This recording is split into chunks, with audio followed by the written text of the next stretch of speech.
Kita diajari bahwa kalau kerja keras, hasil pasti datang.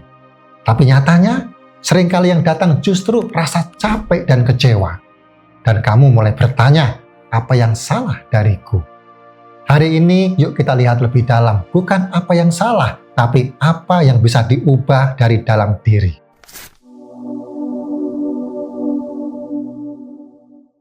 Kita tumbuh dengan keyakinan.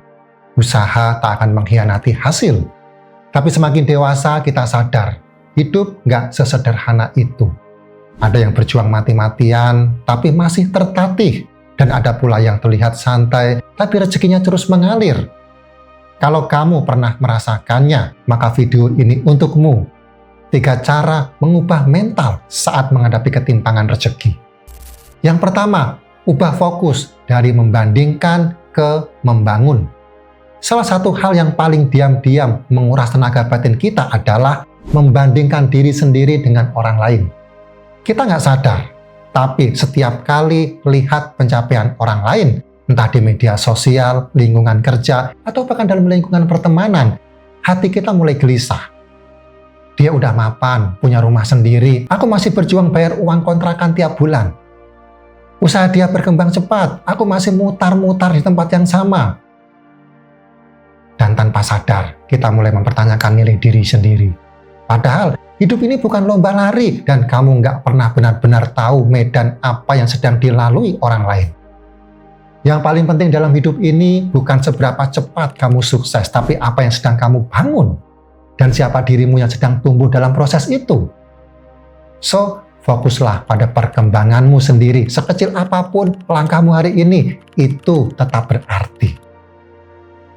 Setiap orang punya waktunya.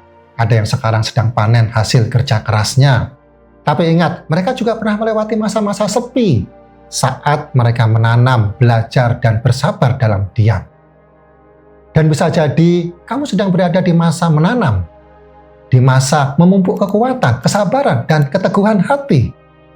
Memang belum terlihat hasilnya, tapi belum panen bukan berarti gagal. Tanah yang subur tak langsung berbunga, ia perlu waktu dan kamu juga begitu. Yang kedua, tanyakan bukan kenapa aku, tapi apa yang bisa aku lakukan sekarang. Kenapa aku?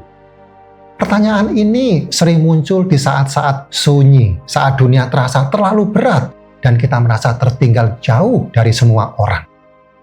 Pertanyaan itu terasa wajar karena kamu manusia, kamu lelah, kamu bingung, dan kamu butuh pegangan. Tapi hati-hati, kalau terlalu lama bertahan di pertanyaan itu, tanpa sadar kamu sedang menjadikan dirimu sebagai korban dari ceritamu sendiri. Kamu mulai percaya bahwa hidup ini tak berpihak, bahwa kamu tak berdaya, dan itulah yang perlahan menggerogoti kekuatanmu dari dalam. Padahal ada pertanyaan lain yang lebih menguatkan. Seperti, apa yang bisa aku lakukan sekarang meski keadaan belum berubah? Sederhana, tapi menyehatkan jiwa. Karena ia tidak menguras, tapi menyalakan. Ia tidak menjebakmu di masa lalu, tapi membawamu kembali ke saat ini. Ke tempat di mana harapan bisa bertumbuh.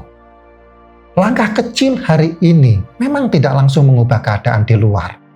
Tapi ia bisa mulai menata ulang isi batinmu. Dan dari batin yang kuat, peluang-peluang baru akan lebih mudah datang dan dikenali. Ingat, kamu tidak harus tahu semua jawaban sekarang.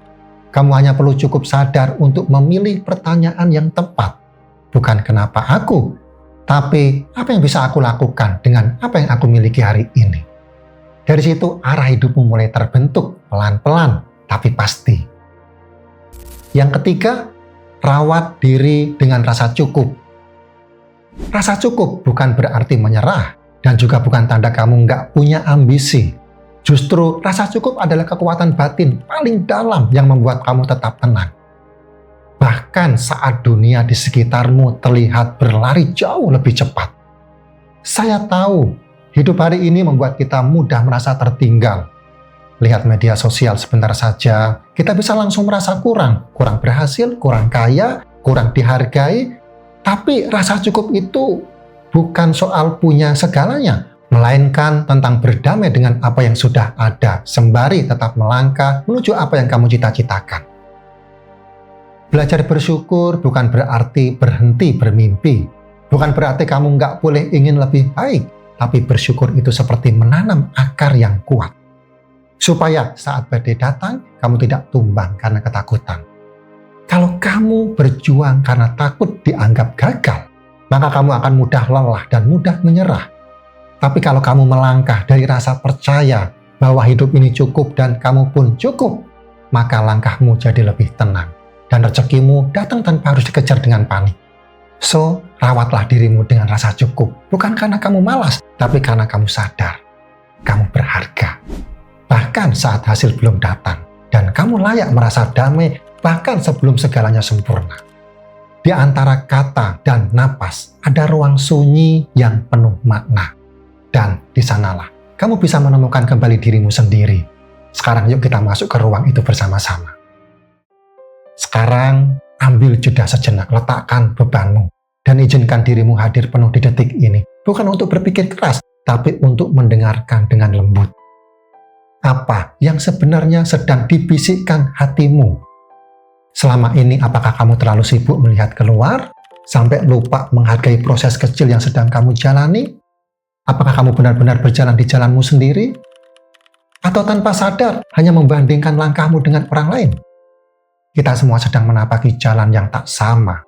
Ada yang jalannya datar, ada yang menanjak, ada yang mendapat rezeki cepat, ada yang butuh waktu lebih lama, dan tidak apa-apa. Hidup ini bukan perlombaan, hidup adalah perjalanan pulang ke dalam diri sendiri. Ketimpangan di dunia memang tidak akan pernah hilang sepenuhnya, tapi luka dalam hati bisa kita rawat, bisa kita pulihkan, dan dari situlah lahir kekuatan yang pelan-pelan membuatmu berdiri lebih tegak. Bukan karena dunia berubah, tapi karena cara kamu memandang hidupmu yang mulai berubah. Kamu nggak perlu menunggu semua adil dulu untuk bisa merasa tenang. Kamu hanya perlu belajar menciptakan keadilan di dalam batinmu sendiri.